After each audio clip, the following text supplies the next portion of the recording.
My boyfriend's wealthy parents ignored their grumpy old gardener, who was struggling right in front of them. I, on the other hand, stopped to help him. I had no idea the family's powerful, intimidating matriarch was watching the entire exchange from an upstairs window. Later that day, when she finally introduced me to her reclusive, billionaire husband, he already knew me. Before we get to that intimidating garden party, I'd love to know, what city are you watching from today? Let me know in the comments, and be sure to subscribe for more new stories every single day. Okay, let's get back to that long and stressful car ride. The drive to the Prescott family estate felt like a journey to another planet. With each passing mile, the familiar, comfortable landscape of my own world was replaced by the rolling, manicured hills and imposing stone gates of theirs. I sat in the passenger seat of my boyfriend Jacob's car, my hands clasped tightly in my lap, a knot of pure anxiety tightening in my stomach. Today was the day I would finally meet his family, and from what Jacob had told me, it was less a social call and more a final judgment. "Okay, just remember the key players," he said, his own voice tight with a nervous energy I had never heard from him before. He was rehearsing the details with me for the third time. "My father, Philip, will talk about business. Just nod and try to look interested. My mother, Isabel, will ask you about your family. Be vague. And then there's my grandmother, Vivian." He sighed, a heavy, weary sound. "She's the one you have to win over. She's the true head of the family. She's intense. She barely speaks, but she sees everything. Just be polite, be respectful, and whatever you do, don't show any weakness." "Weakness?" I asked. "What does that even mean?" "I don't know," he said, exasperated.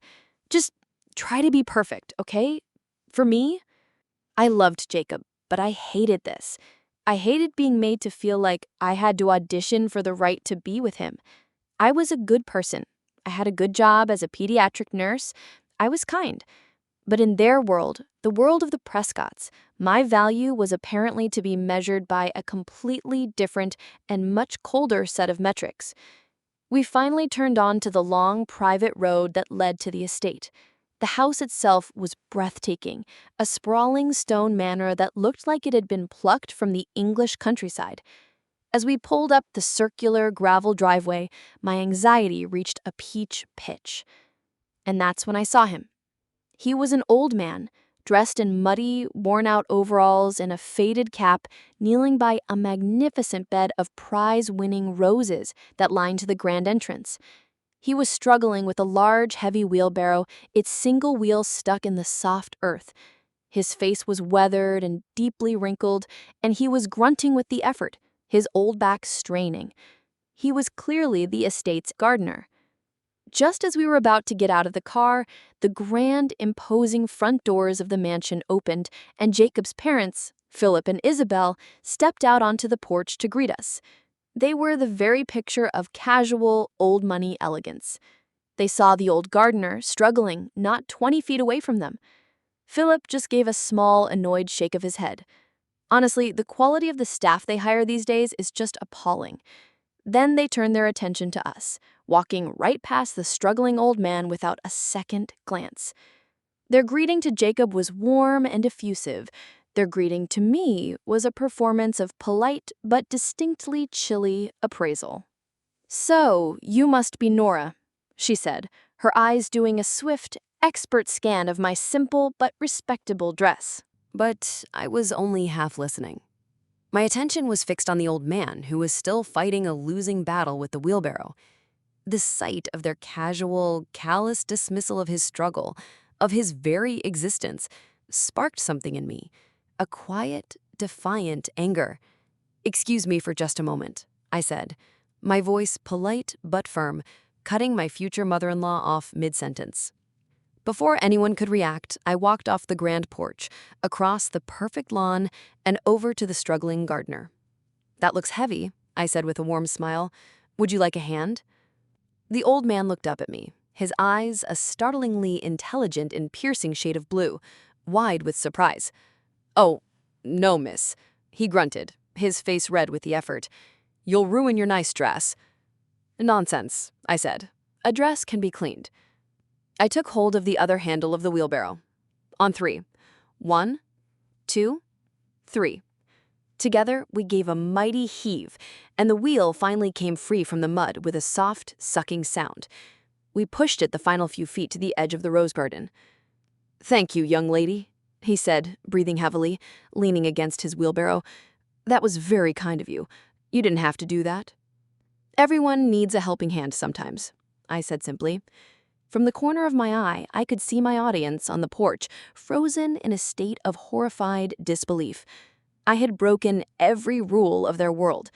I had ignored the hosts, delayed the formal greeting, and was now fraternizing with, and getting dirt on my dress, from the hired help. I gave the old man one last smile and turned to walk back to the porch, to face my judgment. I could see the look of pure, unadulterated disdain on Isabel's face as her eyes fixed on the small but undeniable smear of mud on the sleeve of my dress.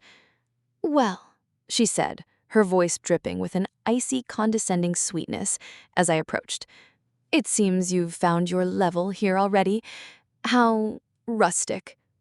Jacob looked mortified, his face pale. I felt a flash of hot anger, but I held my head high. They looked at the mud on my dress as if it were a permanent stain on their family's honor. They thought they had just seen the final damning proof of my unsuitability.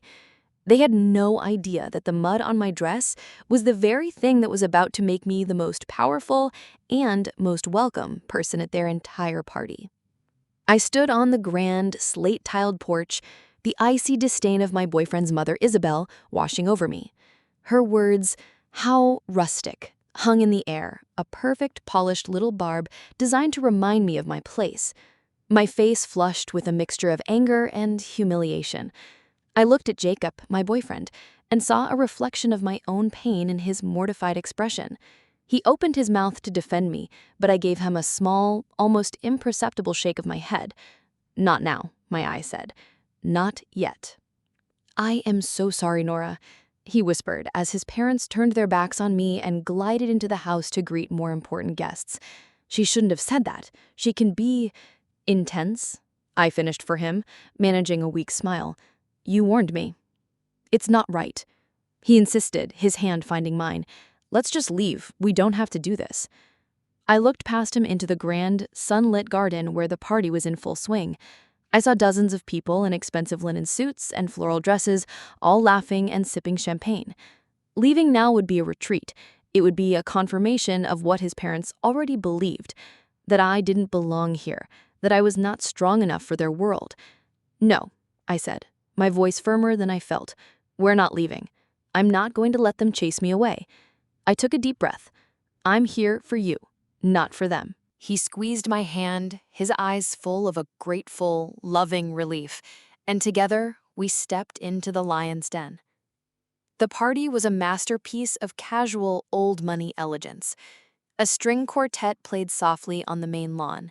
Waiters in crisp white jackets moved silently through the crowd, carrying silver trays of champagne and impossibly delicate hors d'oeuvres.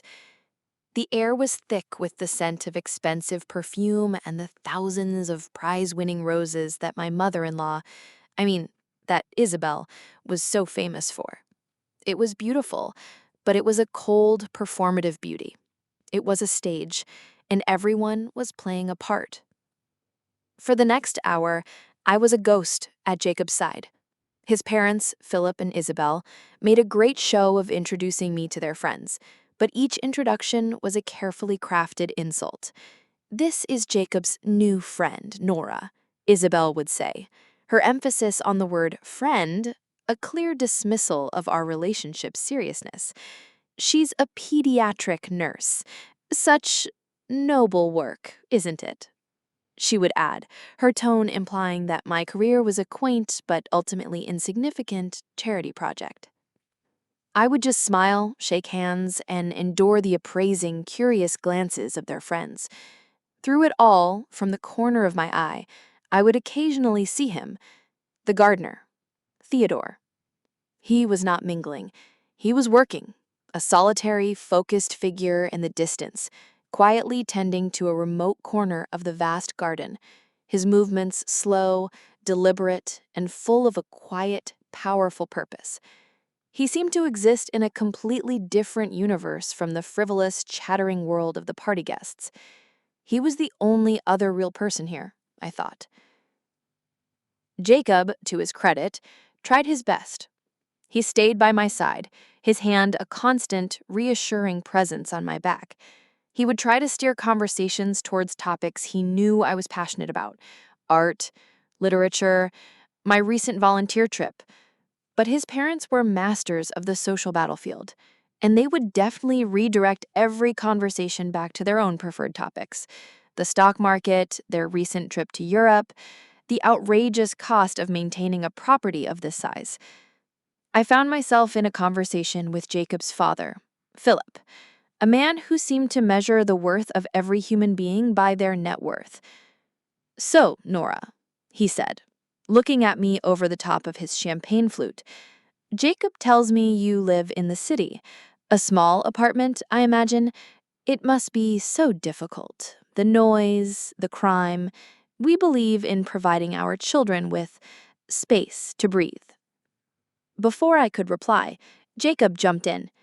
"Dad, Nora's apartment is beautiful. But I put a gentle hand on his arm, stopping him.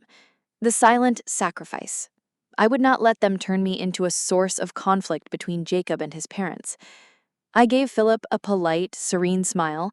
It's small, but it's home, and I love it.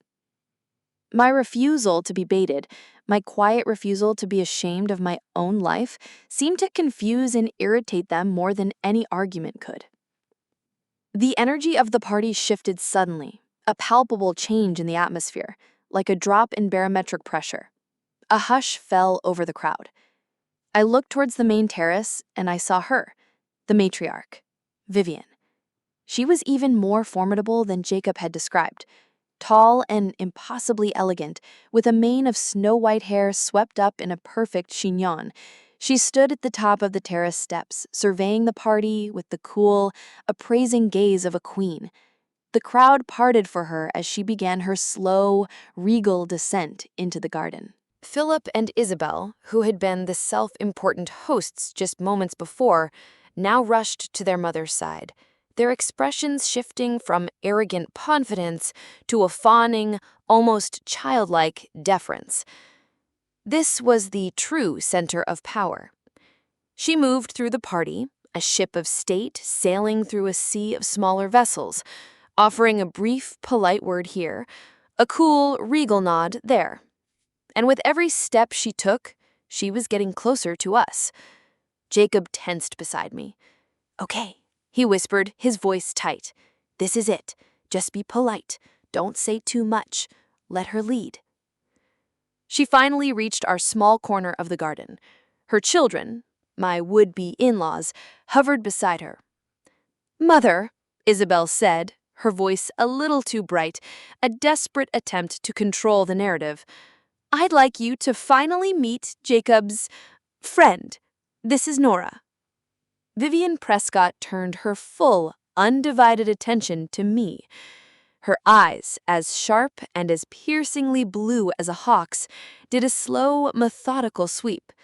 They took in my simple dress, my nervous but polite smile, my anxious boyfriend at my side. And then, her gaze stopped. It fixed with an unnerving, analytical intensity on the small, faint, but undeniable smudge of dirt on the sleeve of my dress, the last remaining evidence of my encounter with the gardener. My heart stopped. My breath caught in my throat. Jacob's parents had seen that smudge and had instantly judged me and found me wanting. Now, the true matriarch, the final and most important judge in this silent, brutal trial, was looking at the very same piece of evidence. And as I stood there, pinned by her intelligent, unreadable gaze, I had no idea if her verdict would be my salvation or My final, absolute, and unforgiving ruin. I stood there, on the perfectly manicured lawn, a defendant in a silent trial, pinned by the sharp, intelligent gaze of the family's Chief Justice, Vivian Prescott. The smudge of mud on my dress, which had been a mark of shame in her daughter's eyes, was now Exhibit A. My boyfriend, Jacob, took a half step forward, his mouth opening, ready to launch into a frantic, apologetic explanation on my behalf. His mother, Isabel, looked on with a smug, satisfied smirk, certain that her mother was about to deliver the final, damning verdict on my unsuitability. Vivian raised a single, elegant hand, a gesture that was not dramatic, but held an undeniable weight of command. Jacob's mouth snapped shut. Isabel's smirk faltered. The matriarch was in session, and she would not be interrupted. Her hawk-like eyes remained on me, but her voice when she spoke was not the cold, cutting tone of her children. It was a calm, clear, and dangerously neutral sound. "That is a lovely dress, my dear. It seems to have met with some misfortune. Tell me what happened." It was a test. I knew it in my bones. It was not a casual question. She was giving me the chance to lie, to make an excuse, to blame a clumsy misstep. She was testing my integrity. "Mother, she just arrived." Isabel jumped in, her voice a little too bright, a desperate attempt to control the narrative. "She just had a clumsy moment outside, that's all. Nora, you really should have gone inside to freshen up before greeting everyone." Vivian turned her slow and fixed her daughter with the look so cold it could have frozen fire. "I was not speaking to you, Isabel," she said, her voice dropping a full octave. "I was speaking to Ms." She turned her gaze back to me, her eyebrows raised in a silent, expectant query. "My name is Nora, ma'am," I said, my voice quiet but steady. The moment of truth was here. I would not lie for them. I would not cower. "And it wasn't a clumsy moment. I was helping your gardener. His wheelbarrow was stuck in the mud down by the rose bushes." The words hung in the air.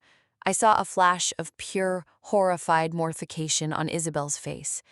I had just confessed, in front of the family matriarch, to kneeling in the dirt with the hired help. To her, this was a social crime of the highest order. But Vivian's expression was unreadable. "The gardener?" she said, her tone still neutral. "You mean Theodore?"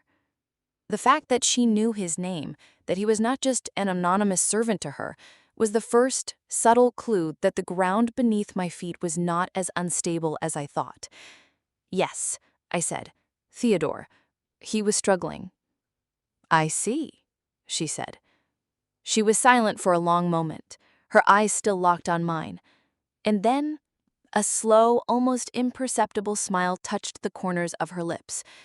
She finally turned and looked at her own daughter and son-in-law, who were now shifting uncomfortably under her gaze. "How very interesting," she said, her voice now laced with a new, sharp, and deeply ironic amusement. "My husband has been wrestling with that very same wheelbarrow all morning. The back wheel is warped. It is a shame that no one in his own family, the very people who benefit from the profound beauty of this garden, thought to offer him a hand." She looked back at me, and her smile was no longer ironic. It was warm. "But you, a guest, on your very first visit to our home, did. That is very telling." The courtroom had delivered a preliminary verdict, and it was in my favor. The color drained from Isabel's and Philip's faces. They had tried to use my compassion as a weapon against me, and the matriarch had just turned that weapon back on them. They were not just snobs. They had been revealed as unhelpful, unobservant children. Vivian then did something that sent a second, more powerful shockwave through her own family. She stepped forward and took my arm, her touch a gesture of public, undeniable alliance.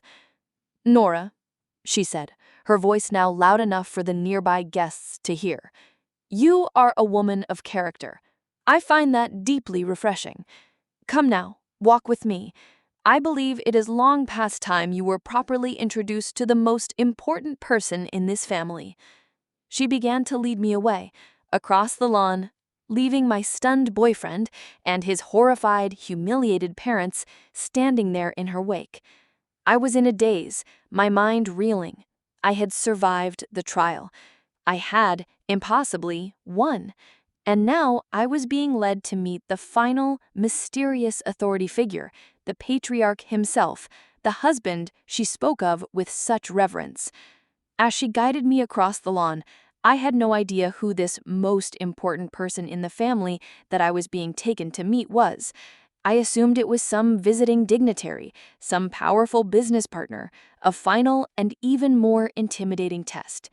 I had no idea she was leading me right back to the grumpy, kind-hearted old man I had just met in the dirt, the man her entire family had so casually and so foolishly ignored. Vivian Prescott's hand on my arm was a brand, a public declaration of her favor that sent a wave of silent, shocked whispers through the garden party.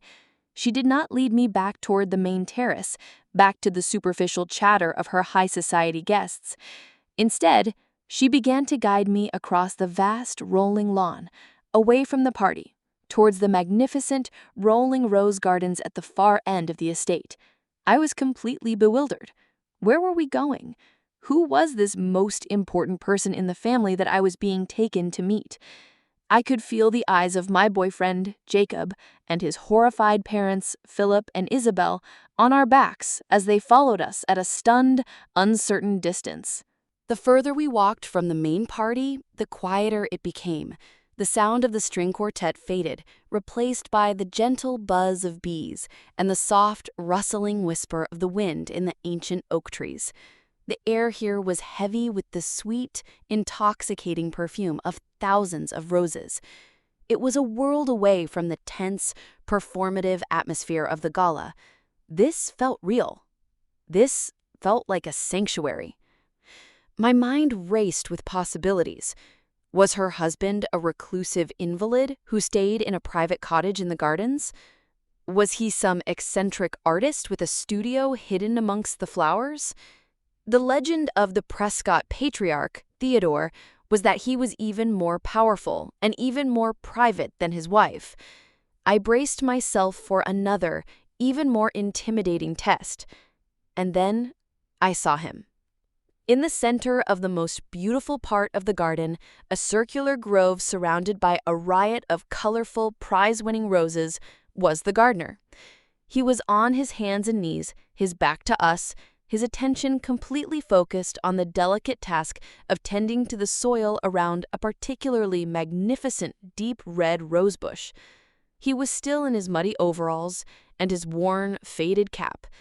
He seemed to be in his own peaceful, private world, completely oblivious to the family drama unfolding just a few yards away. Vivian slowed her pace, a strange, soft, and loving smile on her face as she looked at the old man. I was utterly and completely confused. Why had she brought me here? To show me the gardener?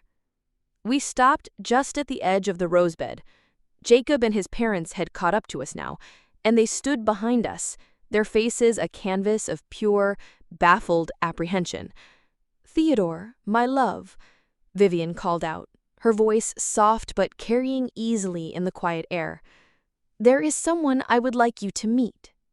The old man, the gardener, looked up from his work. He saw his wife, and a warm, genuine smile spread across his tired, wrinkled face. Then he saw me, standing beside her, and his eyes, that same startlingly intelligent shade of blue, twinkled with a familiar, friendly recognition. He slowly, with the groan of old joints, got to his feet, wiping his dirty, soil-caked hands on the sides of his overalls. My boyfriend, Jacob, looked like his brain was about to short-circuit. His parents were pale, their mouths slightly agape as if they were witnessing a scene that defied all the laws of their social universe. Vivian turned her gaze from her husband to me, and then her eyes swept over her own children, a look of profound, theatrical finality on her face. "Nora," she said, her voice ringing with a clear, almost musical authority, "I would like you to properly meet my husband of 60 years, the man who designed and planted every single flower in this garden with his own hands, the man whose hard work is the true foundation of the Prescott family fortune, my husband, Theodore." The world tilted. The final, impossible, and absolutely devastating piece of the puzzle slammed into place. The grumpy, kind-hearted old gardener I had helped, the man my in-laws-to-be had dismissed as an incompetent servant, was the reclusive, legendary, and all-powerful patriarch of the entire family. I watched as the full and catastrophic weight of this revelation crashed down upon Philip and Isabel.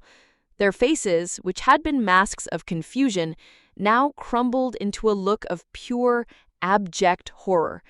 They had not just been rude to a member of their staff in front of a guest, they had shown a callous, contemptuous disdain for their own father, in front of the new girlfriend they were supposed to be judging. They had failed his secret test in the most spectacular and public way imaginable. Theodore ignored his stunned, horrified children completely. He walked directly to me, his dirty hand extended, a warm, genuine smile on his face. "Nora," he said, his voice the same kind, raspy voice from before. "It is a genuine pleasure to properly meet you. My wife has told me for years that our children have become so obsessed with the fruits of my labor that they have forgotten the value of the labor itself." He looked at me, his blue eyes twinkling. "Thank you," he said, "for proving that at least one person in this new generation hasn't forgotten what it's like to get their hands a little dirty for the sake of another." I took his hand, my own hand still slightly grimy from the wheelbarrow, and shook it firmly. "The pleasure is all mine, Mr. Prescott," I said. He chuckled. "Please," he said, "call me Theodore." He then looked at his son and daughter-in-law, who were still standing, frozen in a state of utter, silent humiliation. A new, sharp, business-like expression crossed his face. "Philip, Isabel," he said, his voice now devoid of its earlier warmth, "you and I will be having a long conversation in my study after the party is over. It seems a re-education on the core values of this family is long overdue." Standing there, between the two most powerful people I had ever met, I realized the test was over. I had passed. But for Jacob's parents, the real, grueling, and deeply uncomfortable examination of their own character had only just begun. The walk back from the rose garden to the main party was the most surreal and triumphant journey of my life. I walked between the two most powerful people in the entire Prescott clan, the legendary matriarch Vivian on one arm and the secret disguised patriarch Theodore on the other. He had wiped his hands on a silk handkerchief that his wife produced from her purse as if by magic, but he had refused to take off his muddy overalls. It was, I realized, a deliberate and powerful statement. He was not ashamed of his work, and he was not going to pretend to be anyone else, not anymore. My boyfriend, Jacob, walked beside us, his face a picture of pure, dazed, and utter joy. And trailing behind us, like two disgraced courtiers in the wake of a royal procession, were his parents, Philip and Isabel. Their faces were pale, their expressions a mixture of horror, shame, and a dawning, terrible understanding of the catastrophic social misstep they had just made. When we re-entered the main party, the shift in the atmosphere was instantaneous and absolute. The crowd which had been watching our strange procession across the lawn seemed to hold its collective breath. Vivian, with a regal and almost imperceptible gesture, guided me and Jacob to her own private central table on the main terrace. Theodore, the gardener, sat at the head of the table, a place of undeniable authority, and his wife, Vivian, sat at his right hand. She then patted the chair to her right, my chair, the seat of honor. The rest of the afternoon was a masterclass in quiet, brutal, and elegant revenge, executed not by me, but by the matriarch herself. The interrogation I had been dreading all day finally happened, but the roles were completely and totally reversed. It was my would-be in-laws who were on trial. Vivian and Theodore spent the next 2 hours talking almost exclusively to me. They ignored their own children so completely, as if they had become invisible. They asked me about my life, my work as a nurse, my passion for helping people. Theodore, I learned, was a passionate amateur botanist, and he was genuinely fascinated by my small community garden project. He asked me detailed, intelligent questions, not with the condescending air of a rich man admiring a hobby, but with the genuine curiosity of a fellow enthusiast. They made me the center of their universe. The most important and influential guests at the party, seeing where the locus of power now lay, began to drift over to our table, not to speak to Philip and Isabel, but to be introduced to me. I, the quiet, middle-class girl who was supposed to be a social pariah, was now the celebrated guest of honor at the Prescott family's most important annual event. And my in-laws had to watch. They had to sit at the far end of the table in a state of silent, agonizing humiliation and watch as the woman they had deemed unworthy was lauded by the two people whose approval they craved most in the world. Their perfect party had become the stage for their own public shaming. As Jacob and I were finally preparing to leave that evening, after hours that felt like a strange and wonderful dream, the grandparents walked us to our car. Theodore took both of my hands in his own, his skin rough and calloused from a lifetime of working in the dirt. "Nora," he said, his voice full of a genuine fatherly warmth, "you have a good heart and a strong character. You are always, always welcome in this home and in this garden." Vivian then had a quiet but firm word with her son and daughter-in-law, who had hovered nearby. "Philip, Isabel," she said, her voice like ice, "you will both apologize to this young woman for your appalling and inhospitable behavior today. She is a credit to this family, a fact you were both too blind and too snobbish to see. Do not," she said, her eyes narrowing, "make the mistake of losing her for your son."